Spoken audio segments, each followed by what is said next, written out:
அல்லாஹ்வின் தூதர் ஸல்லல்லாஹு அலைஹி வஸல்லம் அவர்கள் கூறினார்கள், நீங்கள் தூங்கும் பொழுது சாத்தான் தலையின் பின்புறத்தில் 3 முடிச்சுகளைப் போடுகிறான். ஒவ்வொரு முடிச்சிலும், இரவு நீண்டது, எனவே தூங்கிக்கொண்டே இருங்கள் என்ற வார்த்தைகளைப் படித்து வெளிவிடுகிறான். ஒருவர் விழித்தெழுந்து அல்லாஹ்வை நினைவு கூர்ந்தால் ஒரு முடிச்சு அவிழ்கிறது.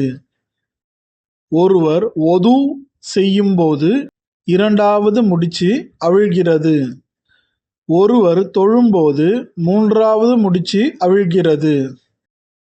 அவர் காலையில் நல்ல உள்ளத்துடன் உற்சாகமாக எழுந்திருப்பார்.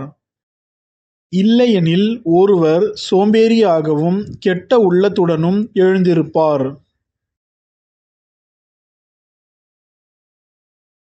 ஒரு ஹதீஸை அறிந்ததற்காக ஜஸாக் அல்லாஹ் ஹைர்.